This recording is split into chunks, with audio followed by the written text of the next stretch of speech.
जाओ। राजा दशरथ ने बुलाया। रावण मंदोदरी के कहने पे सोने का मुकुट नीचे रख दिया। रावण विद्वान था, उसको मालूम था राम के दरवाजे पर जाकर कार का मुकुट पहन के जाऊंगा तो राम नहीं मिलेगा। मुकुट नीचे चला, दरवाजे पर पहुंचा। दशरथ जी को मालूम पड़ा ब्राह्मण आया है भोजन करने। दशरथ जी आए, रावण के चरण पखारे। राम जी ऊपर से खड़े खड़े देख रहे थे। राम जी ने देख लिया, आज मेरे पिताजी रावण के चरण पखार रहे हैं तो ये रावण मेरे घर में भोजन करने आया है। आज मेरे पिता ने चरण पखारे हैं तो एक ना एक दिन मैं भी पखारूंगा। ये देखो पिता के संस्कार।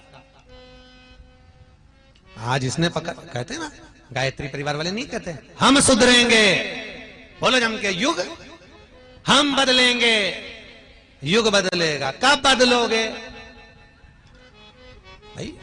तारीख भी तो निश्चित करें।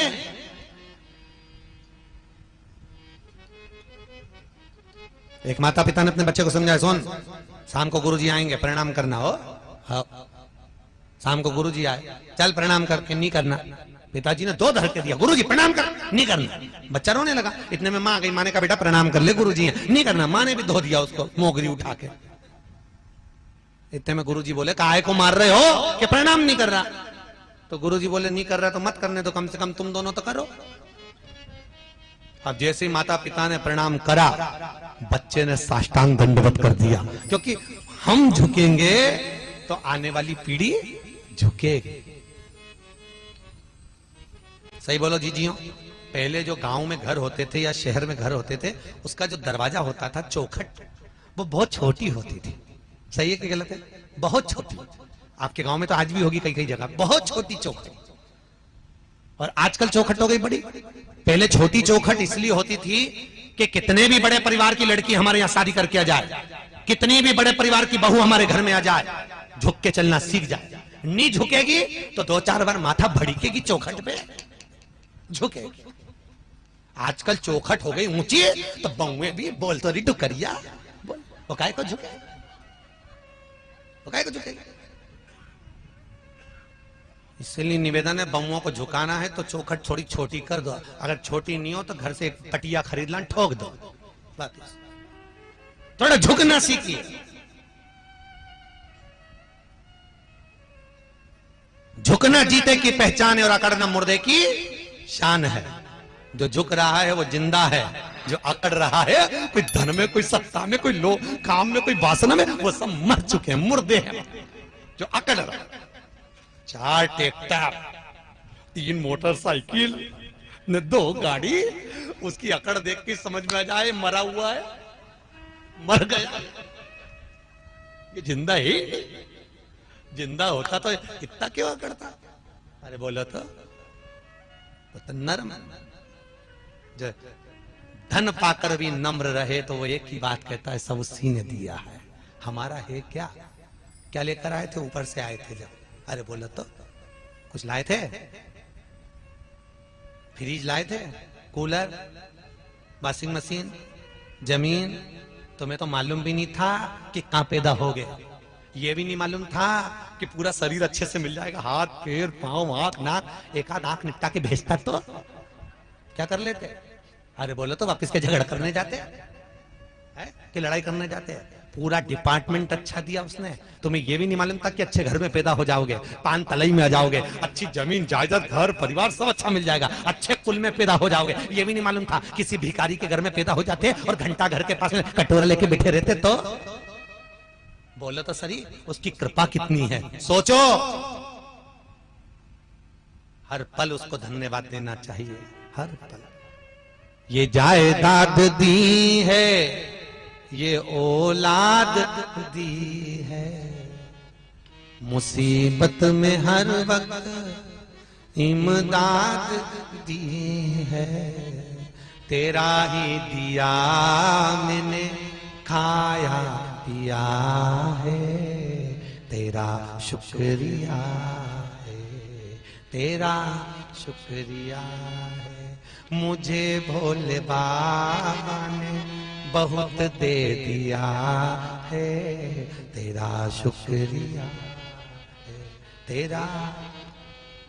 पर करे क्या, कहीं कहीं को तो इतनी अकड़, कहीं कहीं माता ही कह देती है वो तो मैं जिंदा हूं इसलिए घर चल रहा है, जिस दिन मैं मर गई आटे दाल का भाव मालूम पड़ जाएगा। तो जो डोकरी बोले उससे कहते आधा घंटा मरी जब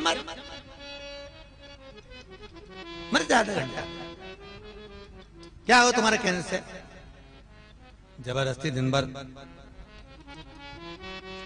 पीछा पकड़ के बैठी तो बहू ये मत फेंक, बहू वो मत फेंक, इतनी रोटी बना ली, इतनी सब्जी बना ली, इतना फेंक दिया, इतना फेंक दिया। अच्छा ईमानदारी से बोलो, जिंदा हो तो तुम्हें दिख रहा है कि इतनी सब्जी बना ली, इतनी फेंक दी, इतनी फेंक दी। मर जाओगे तो क्या ऊपर से झगड़ने नीचे आओगे? तो क्या करना? शिव महापुराण की कथा कहती है क्या किसको रोइए चादर तान के सोइए, आग लगे बस्ती में अपन रहो मस्त। क्या करना बन गया? संत नामदेव जी के घर में लग गई आग। लोगों ने कहा नामदेव जी तुम्हारे घर में आग लग गई। नामदेव जी ने दूसरा कमरा और खोल दिया। नामदेव जी ने दूसरा कमरा खोला, अग्नि देवता से कहा जाओ अंदर और आओ, इसमें भी आग लगा, जला। गांव के लोग कहने लगे बताओ नामदेव पागल है? नामदेव जी की एक गोदड़ी एक कम्बल हेल लिया। रात को नामदेव जी से कहा नामदेव जी हमने ये बचा लिया, लो इसको ओढ़ लेना, सारा घर जल गया। नामदेव जी बोले काहे को बचाया? नामदेव जी ने कम्बल गोदड़ी ली, वो भी पटक लो प्रभु और ले लो, वो भी आग में पटक दी। पूरे घर में आग लगी, सब खाक हो गया। नामदेव जी आम के पेड़ के नीचे सो रहा है। गांव के सरपंच ने कहा एक कम्बल मत देना गांव के लोग, ये मूर्ख पागल को हमें पागल समझता है, हमने बचाया तो और आग में पटक दिया और क्या भगवान विष्णु है, भगवान विष्णु है, आग में भगवान विष्णु दिख दिया इसको। बता एक कम्बल मत देना गांव के लोग, कोई ने नहीं दिया। रात को नामदेव जी सो रहे थे आम के पेड़ के नीचे, ऐसी ठंड पड़े कड़ाके की। भगवान विष्णु को लगा नामदेव मेरा भगत अग्नि में मुझको देखा है, बेचारा मर जाएगा ठंड में। भगवान गए, आधी रात को उसका झोपड़ा बना दिया, मखमल के गद्दे तकिया लगा के उसको सुला दिया। गांव के लोगों ने सोचा चल के देखे मरा की जिंदा। दूसरे दिन गांव का लोग जो देखने गए तो मां तो झोपड़े में चकाचक मखमल का गद्दा तकिया ओढ़ के सो रिया। गांव के लोगों ने उठा के पूछा नामदेव जी तुम्हारा कोई रिश्तेदार आया था? नामदेव जी बोले मेरा तो एक ही रिश्तेदार वो आया था। हाँ बहुत जोरदार झोपड़ी बनाई नामदेव जी। ए नामदेव तुम्हारे रिश्तेदार से कह के एक झोपड़ी हमारी भी बनवा दो। नामदेव जी बोले लगा आवाज, तुम अपना अपना घर में आग लगा, वो झोपड़ा बना। पैदा उसने महाराज मंदोदरी ने भेज दिया। दशरथ जी चरण पखारे, राम जी ने देख लिया। राम जी ने देखा पिताजी चरण पखारा, मैं भी पखारूंगा। और आया था जब रामेश्वर धाम की स्थापना हुई, कोई विद्वान पंडित नहीं मिला। हनुमान से कहा कोई विद्वान पंडित लाओ। विभीषण से पूछा तुम्हारी नगरी में कोई विद्वान है? विभीषण ने कहा मेरे भाई से बड़ा विद्वान कोई नहीं। हनुमान जी मंदोदरी के कहने पर रावण को रामेश्वर धाम की स्थापना कराने लाए थे। रावण को, और रावण ने रामेश्वर धाम की स्थापना कराई। राम जी ने रावण के चरण पखारे तो रावण ने आशीर्वाद दिया विजय भव। जैसे ही बोले विजय भव तो हनुमान जी ने कोनी मार के बोला क्यों रे हार गया? रावण बोला हारा वारा नहीं उरे तो तूने तो बोला विजय भव राम जी को, तो के ये तो गुरु की गादी है, यहाँ कोई भी होता तो यही आशीर्वाद देता। युद्ध के मैदान में तो लड़ूंगा, भले ही के हाथ से मरूंगा पर लड़ूंगा जरूर।